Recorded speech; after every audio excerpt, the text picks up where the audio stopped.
can't see any of you. It's so bright up here. I assume there's a lot of you out here. Both men and women, girls and boys, but I wouldn't know. I'm not a biologist. I am the CEO of the Babylon Bee, the world's most trusted, factually accurate news source.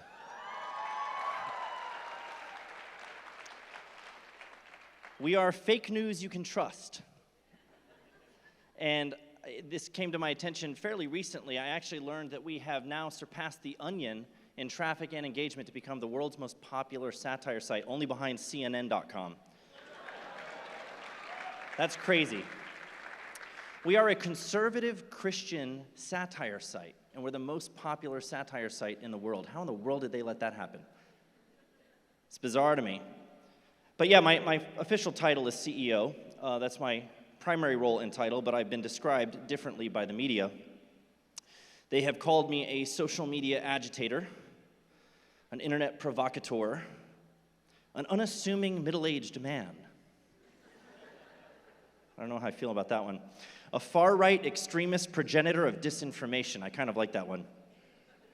For our role in convincing Elon Musk to make a bid for Twitter, the Washington Post referred to me as one of Musk's shadow crew misfits, whatever that means. And recently, a reporter described me as an expert online troll. I think that might be my favorite. So what can you expect to learn tonight from an expert online troll who, according to Snopes and the New York Times, makes a dishonest living trafficking in misinformation under the guise of satire? Probably not very much. But I do think there is one area where I have some expertise, and that is in complete and utter absurdity, which we're all somewhat familiar with right now, right? Chesterton said back in 1911, the world has become too absurd to be satirized. 1911, he said that. And he foresaw, he said, you'll soon be in a world where you can't say that 2 and 2 make 4, or that a triangle has 3 sides. And he was right. He saw the insanity of the age coming.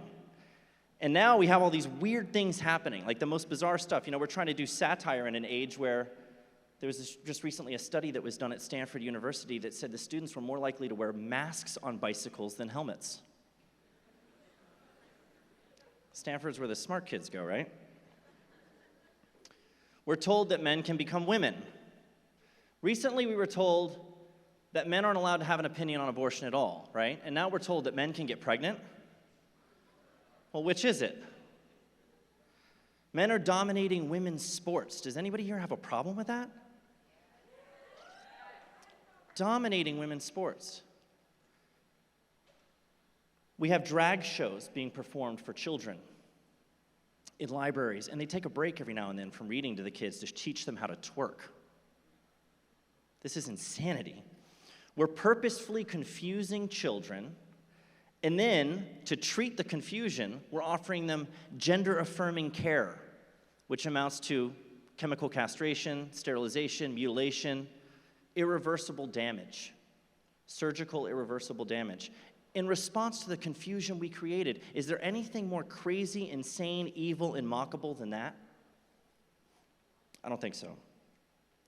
The weirdest part to me about all of this, though, is that if you so much as joke about some of this stuff, if you so much as joke about it, you get banned for hateful conduct. You can't stand for the truth or reason without being banned for hateful conduct or misinformation. They'll get you with that policy, too. That's an interesting predicament that we're in, where we can't speak out about this stuff. Not only is the world insane, but you can't try to correct the problem, or they try to cut out your tongue. That's insane. So basically what ends up happening is, we're trying to do these jokes, and one of the problems, one of the challenges that we have, well, for one thing, I say all the time that we have a very difficult job.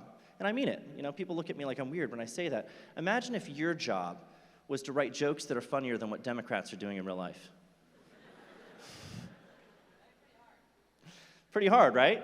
Just put yourself in our shoes for a moment. You've got to write jokes that are funnier than what you've got to write jokes that are funnier than Kamala Harris's speeches. Or Joe Biden walking around on a stage this big trying to shake somebody's hand.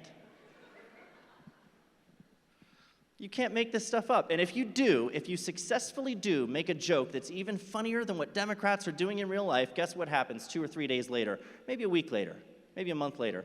Your joke comes true. These things end up happening in real life. We have a spreadsheet where we're tracking this stuff. We now have 76 jokes that we've told that came true. I have some. I want to show you some examples. The first one, pants sales plummet as everyone working from home. Stupid COVID joke. You had a guy sitting at a computer in his boxers. A lot of people were doing this, working from home. It didn't really matter what you look like from the waist down unless you're Jeffrey Toobin at CNN. No one sees you. So it's a silly, harmless COVID joke. One day later, this story ran in Yahoo Finance. Amid coronavirus, Walmart says it's seeing increased sales of tops, but not bottoms. One day later, Gavin Newsom named U-Haul Salesperson of the Year.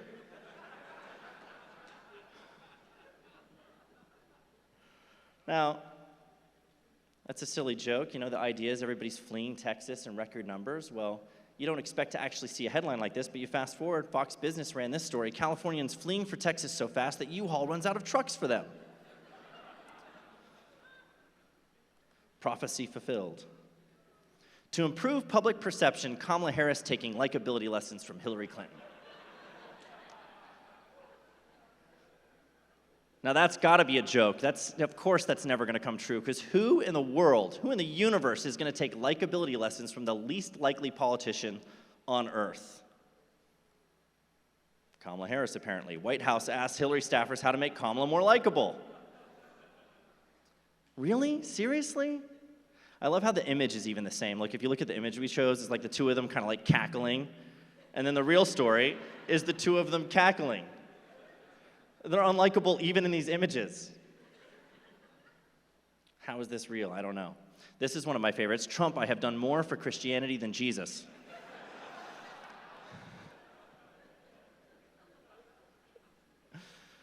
Now this one, you know, it was believable because Trump's got a big ego. He says crazy, outlandish things, right? Well, this went absolutely viral on the left. There were New York Times reporters sharing this story thinking that it was true, believing that it was true. It got shared millions of times, so Snopes had to step in and correct everything here, to correct the record, let everybody know that this is harmful misinformation, this isn't true, this joke is false.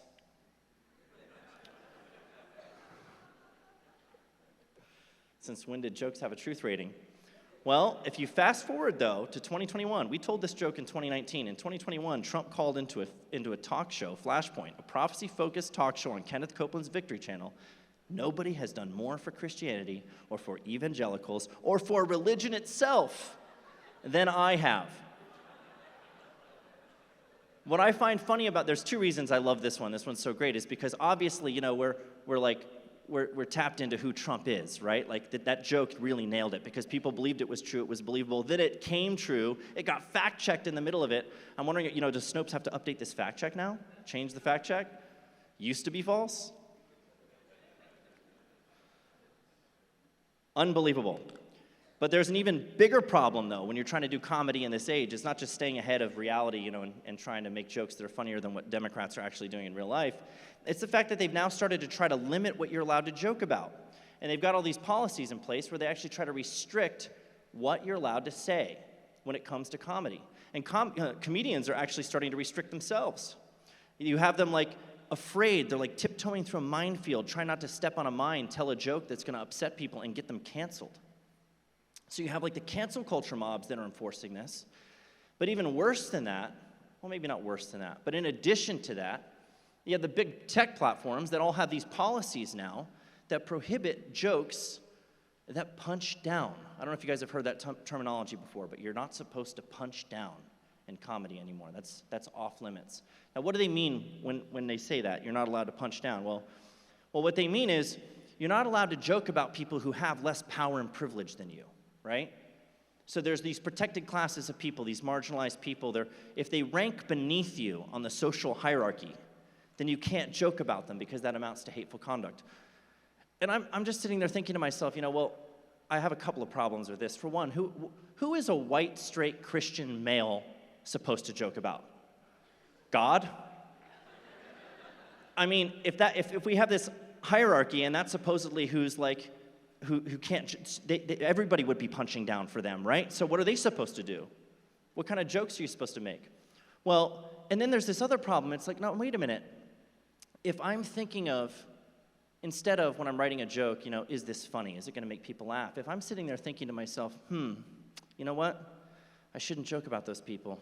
They're beneath me.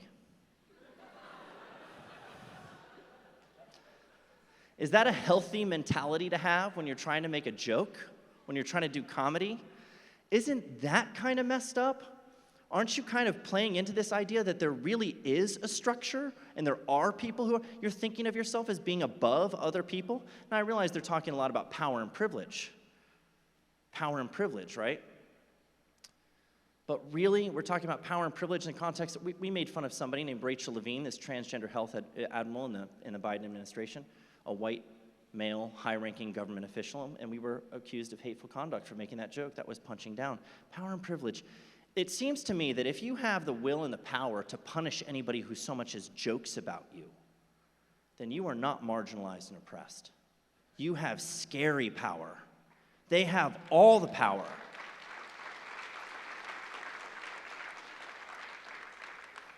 Anybody can joke about me. I don't have the power to get anybody canceled for making a joke about me, but if I did, that would be scary. I wouldn't know what to do wielding that kind of power. And this is the thing, it's kind of upside down. I have this idea, it's a weird idea. I don't know, you might think I'm crazy, but I think we're all created equal and should be able to joke about each other indiscriminately. Is that insane?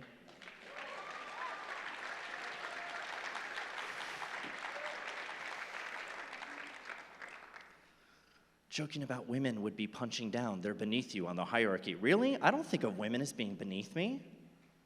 They're different than me. I can't tell what they are without the help of a biologist, apparently, but they're different than me. I can't joke about them without punching down. I think that's absolutely insane. So what ends up happening is, you tell a joke. You have a real-world story. I mentioned Rachel Levine. Let me show you these slides real quick. This is the story that got us in trouble. This is USA Today naming the transgender Biden official as one of its Women of the Year. Beautiful woman.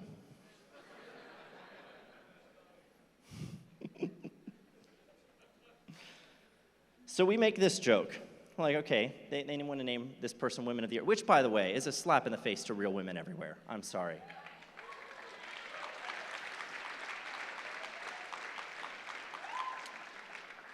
A man named Richard can grow his hair out and get named Woman of the Year and beat out all the other women. Come on. So we made this joke. Babylon Bee names Rachel Levine Man of the Year.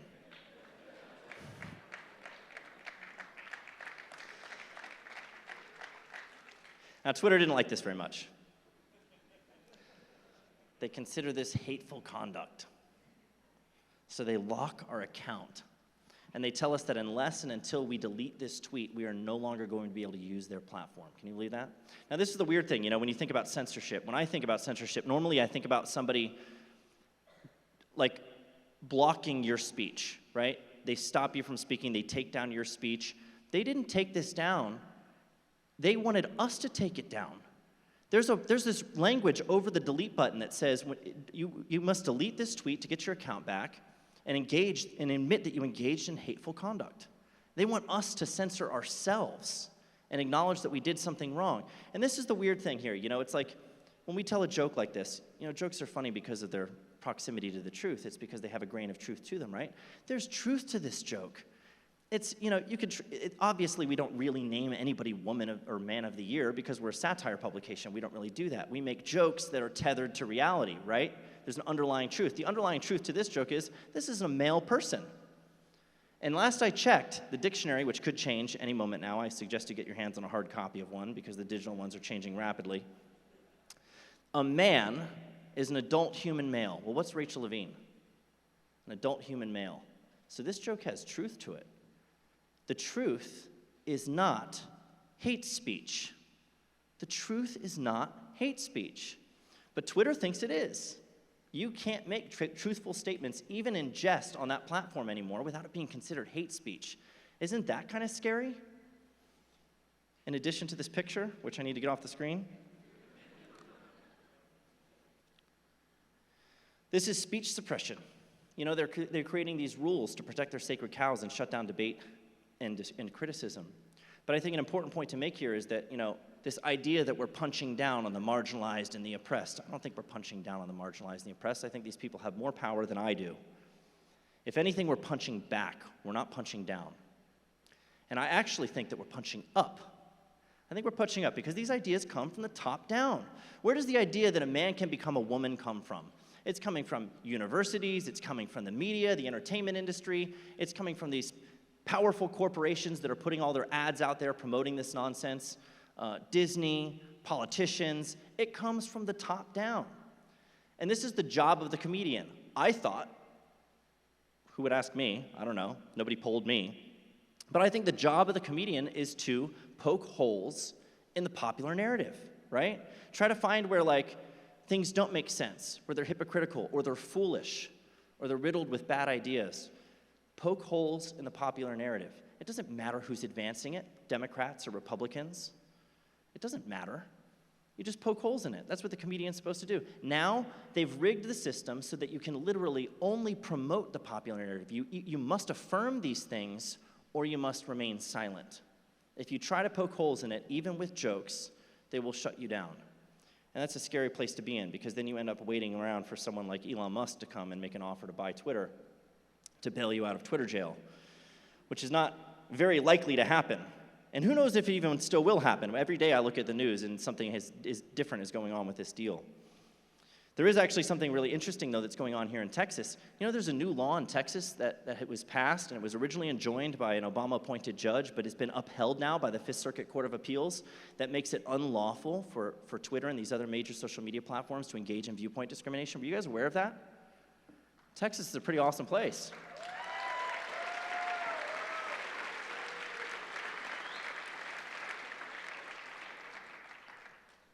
So that's actually our plan right now, is to sue Twitter.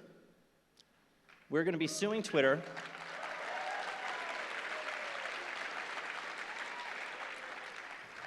because they've baked their ideology into the terms of service that you have to agree with it.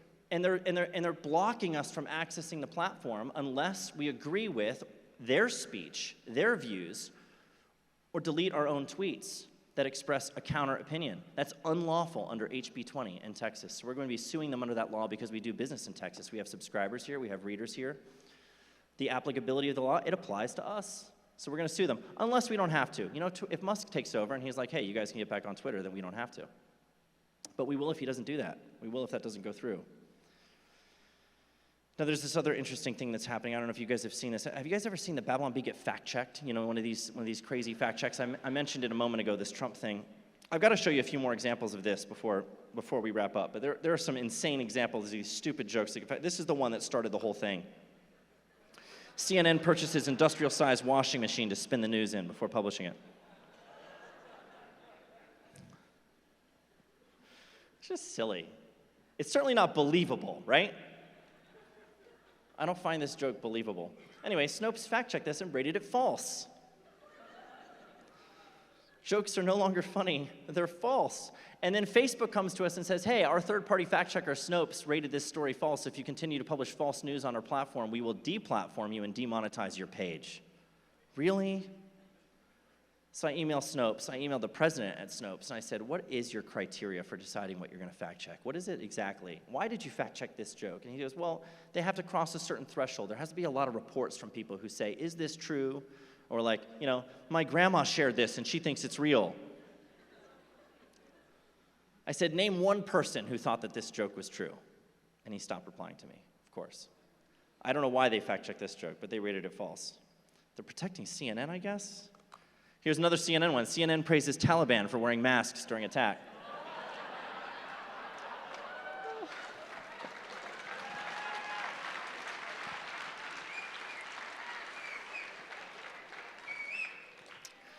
Now, why is this joke believable? Is it because our joke, you know, this is one of the criticisms that we get all of the time. All the time. Your jokes are too believable. It amounts to dangerous disinformation. It's harmful misinformation. People could believe these jokes and think they're real. Well, why are they so believable?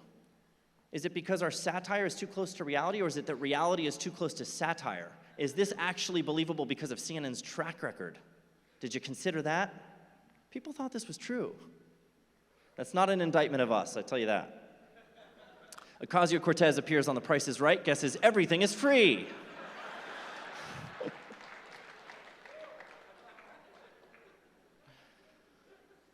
Now, this one's definitely believable. For one thing, it's a great Photoshop. You guys can see this, right? Behind me? She's got there's like a nice glare on her name tag. It looks like she's really there. Plus, she's an idiot. Sorry if there's any AOC fans. I just punched down on a woman. She's beneath me. Fact-checked, rated false by Snopes. Ninth Circuit Court overturns death of Ruth Bader Ginsburg.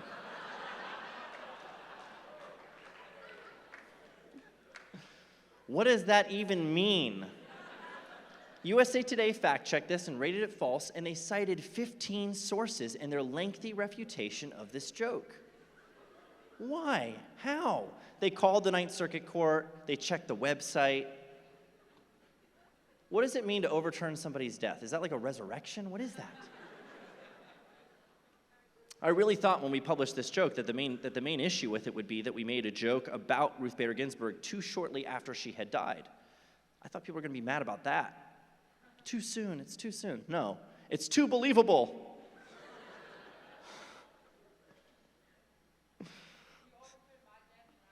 I wish I could. I wish I had that power.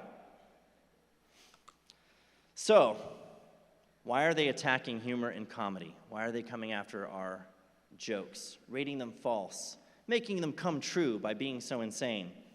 Why are they accusing us of misinformation under the guise of satire? Why are they banning us and blocking us out of our accounts and threatening us with demonetization for misinformation and hateful conduct? I think there's a couple of answers to that question. I think that one of them is that humor is very effective. I'll quote Chesterton again. He said that humor can get in under the door while seriousness is still fumbling at the handle. And I think that's true. You know, humor is very disarming. It can be very effective. It communicates a message. When you wrap your message in the package of humor, it's very easily delivered and received. I think it's very effective. But it's not really us that they're coming after. I don't think that there's a target on the Babylon Bee where the left is like, ooh, we've got to shut them down. We've got to stop the Babylon Bee. The target is the truth. The target is reason itself. The target's reality. There is an all-out war on objective reality. And the problem is not that the Babylon Bee existed and made a joke at Rachel Levine's expense and that was punching down and it hurt somebody's feelings. They don't care about hurt feelings. Their outrage about jokes is fake. It's always fake. And this is why you should never, ever apologize to the cancel mob when it comes to you. Will you please promise me, everybody in this room, never apologize to the cancel mob if it comes for you? These aren't people...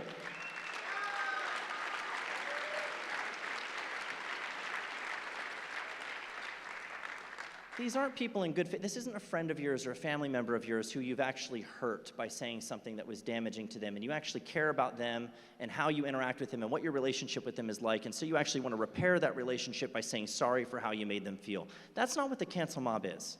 The cancel mob is people who don't know you, who do no business with you. They didn't even know about you until someone brought to their attention that you said something that you're not supposed to be saying or thought something that you're not supposed to think. And so they use fake outrage as a tool to bludgeon you into silence and submission. If you go along with that and you apologize to them, the cancel mob gets bigger, it grows, you make it stronger. Starve the cancel mob. I beg you, refuse to apologize to the cancel mob. Matt Walsh just refused, by the way. I don't know if you guys saw that.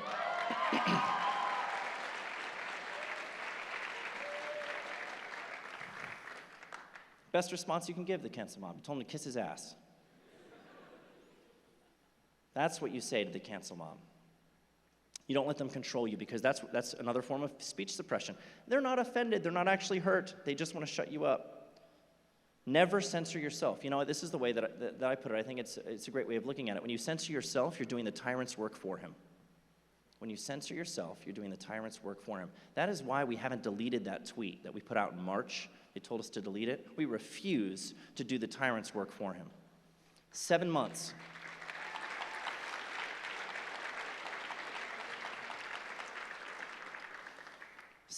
We haven't tweeted. We have 1.5 million followers. That affects our business.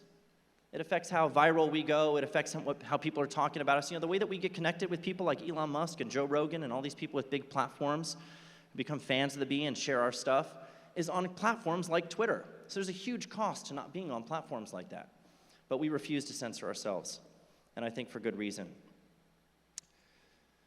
So I want to close just really quickly. I have a few minutes left. I want to give you guys basically a brief moral case for mockery. I don't know if you've ever heard that before, the moral case for mockery. One of the things, I touch on this idea that, people are offended, they're upset by our jokes, and this is one of the things, I have people say to me sometimes, especially Christians in my audience, because we have a big Christian audience. They'll say, well, isn't mockery mean? Isn't it cruel? If you're making jokes that make people feel bad, shouldn't you have trouble sleeping at night? And how do you do that for a living? And the thing is, I look at them and I'm puzzled by this, because what we're talking about here, we're not talking about mocking people to be cruel. We're not talking about attacking people for their personal characteristics, for example, and going after them just to be mean and cruel. We're talking about ridiculing bad ideas. Ridiculing bad ideas. I think there's a moral case for mockery when you talk about mocking bad ideas before they can take root in the minds and hearts of people, especially young people. And then it turns into, it's not very hard to think of an example of this, the transgender stuff. We're now suggesting that 3-year-olds can have coming out parties where they transition to a different gender. People are planting bad ideas in children's heads, and we can't joke about that. We shouldn't mock that. Is there anything more contemptible than that? The absurd has only become sacred because it hasn't been sufficiently mocked. The absurd has only become sacred because it hasn't been sufficiently mocked. I believe that.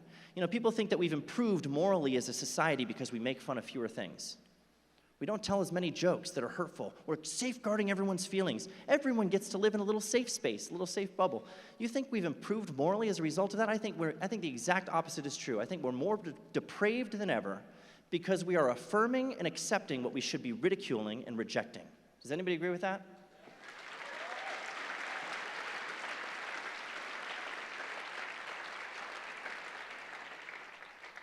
Why are we affirming and accepting what we should be ridiculing and rejecting? To be nice? To be nice? Who is that helping? Look at the teens who are now wishing that they had not transitioned, but they've already had surgery. They've already blocked their puberty. We want to be nice to them and affirm them. The job of parents, instructors in educational institutions is not to affirm young people, especially children. It's to instruct them, to point them in the right direction, to get them going on the right path. We've lost sight of that. Now we think that affirmation is the best thing in the world. I think the moral case for mockery is simply this. We have to ridicule bad ideas before they take root. C.S. Lewis said that good philosophy must exist, if for no other reason than because bad philosophy needs to be answered. Good philosophy must exist, if for no other reason, because bad philosophy needs to be answered. I think satire is necessary for exactly the same reason. Comedy is necessary for exactly the same reason. Late-night comics aren't funny anymore. Why aren't they funny anymore? Well, they aren't telling the truth. They aren't poking holes in the popular narrative. They're going for the applause of affirmation. They want their crowd to stand up and cheer for them because they just said something that advances a popular narrative, rather than having the crowd laugh. They're not going for laughter. They're not poking at these ideas that deserve it. They're not mocking what needs to be mocked. And as a result, we now have insane, damaging, harmful ideas taking root and gaining traction and spreading like mind viruses. Wokeness is a mind virus. It's a mind virus. It's more viral than COVID. It's terrible. It's destructive. Elon Musk, when we interviewed him back in December, he described wokeness as divisive, exclusionary, and hateful. He said it gives mean people an excuse to be cruel while armored in false virtue. How good is that?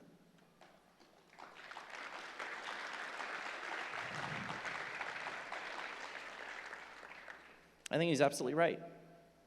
I think this is an idea, this woke insanity that we're faced with. It's divisive, it's exclusionary, it's hateful. And the people who are supposedly the ones who are kind and loving and tolerant, doesn't it seem like they're maybe not so kind, maybe a little bit intolerant of anybody who disagrees with them? It's always exactly the opposite of what they claim. It's always projection. We need to push back on this stuff very forcefully. We need to speak the truth boldly, never censor ourselves, and mock the hell out of bad ideas. Thank you.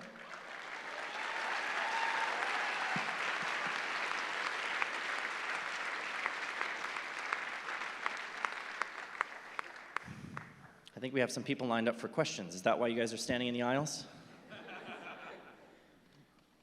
First of all, it's such an honor to be able to ask this question, but I want to build my career in the film and entertainment industry, which is very similar to the comedy and media company that you have. So I was wondering, how do you build yourself a career and a reputation in that field without completely being destroyed early on? Without being destroyed by what? What was the last part? The cancel mob. Man, that's a very tough question to answer. We had the very good fortune of launching our site in 2016 before a lot of this was really problematic. The fact-checking and all the attempts to censor based on hateful conduct and everything, that didn't start until later. We started getting fact-checked in 2018. We already had an audience and a following. Very difficult now. Very difficult now. And this is why the law that was just passed in Texas is so important. These alternative platforms, a lot of people will tell you that you need to be on these alternative platforms.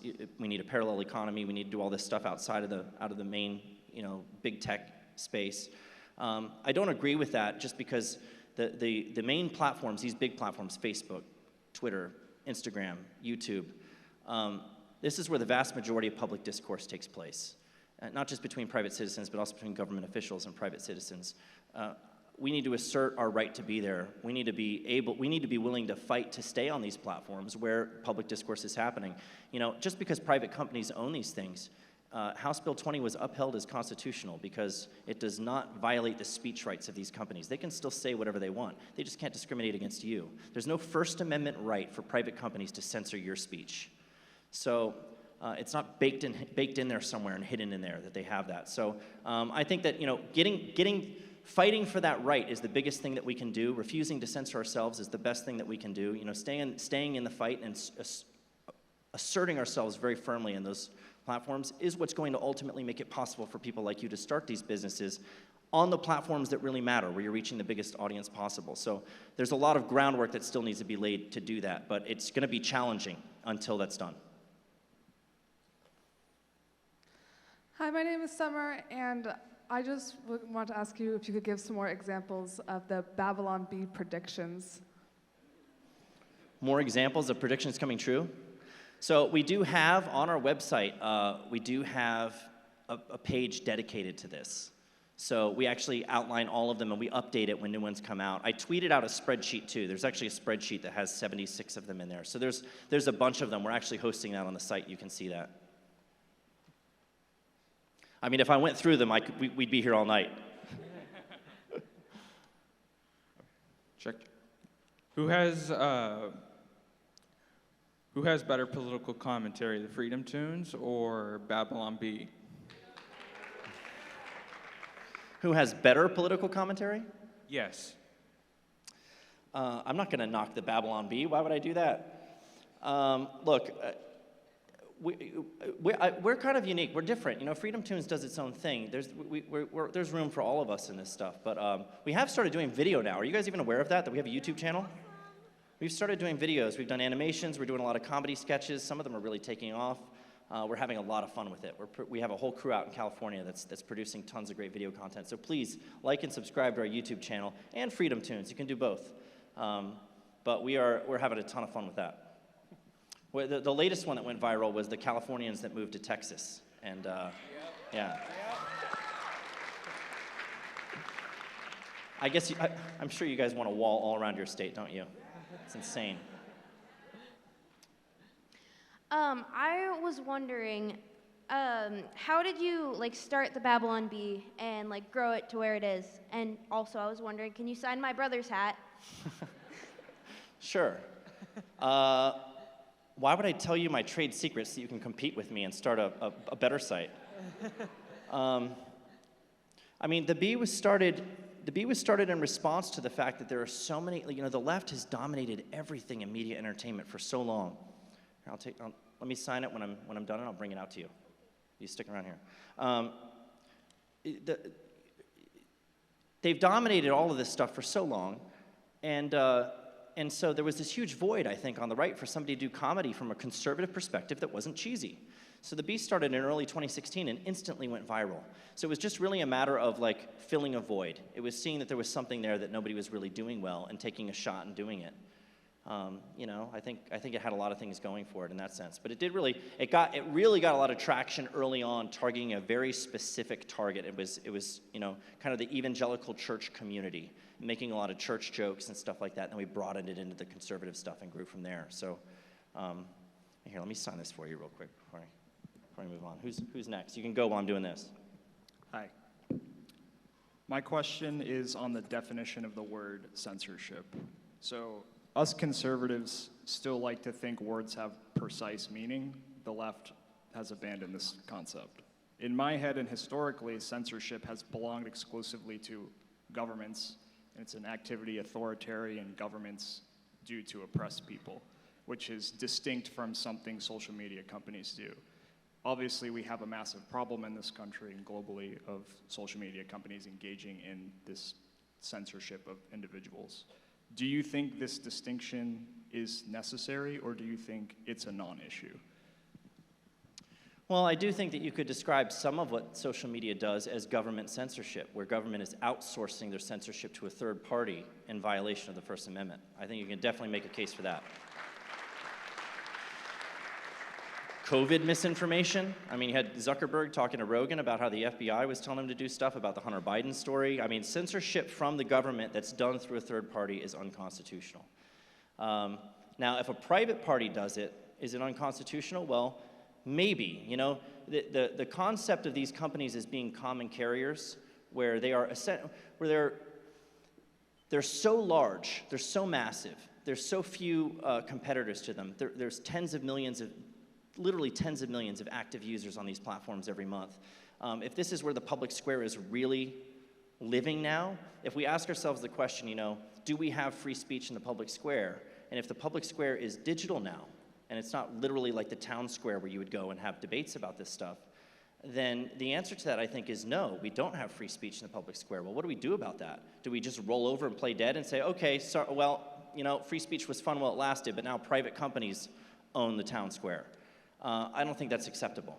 I think we need to be able to speak freely and have free exchange, especially when you go to the terms of service on Twitter. You know what their terms of service say? They say they're a platform for free expression without barriers. Platform for free expression without barriers. I can't tweet on Twitter right now because I made a joke they don't like, but it's a platform for free expression without barriers? Give me a break. Come on. So if you hold yourself out there as a platform for free expression without barriers, you get to the point where you have tens of millions of active users and you are hosting the public square, there should be some limitations on what you can censor. Because if there aren't, then you know, your ideology wins by default and everyone suffers for it as a result. So I think there's good reason to, even if the law doesn't currently say that, it needs to change. And thank God for Texas.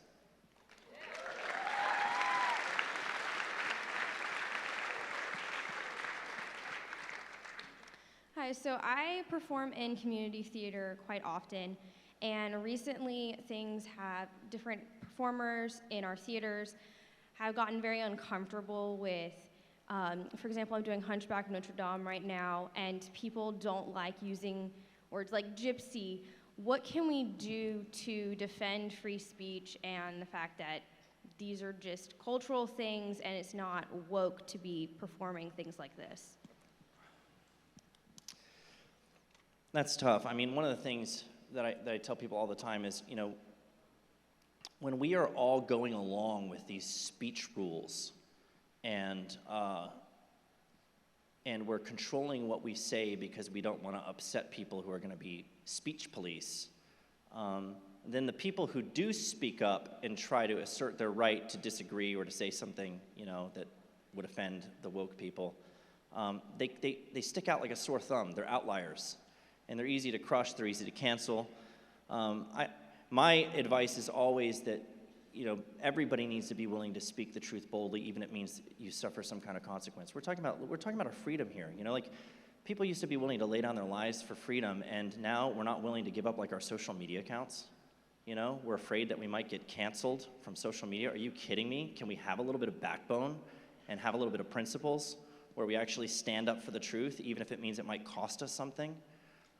So yeah, I mean, look, you might be an outlier.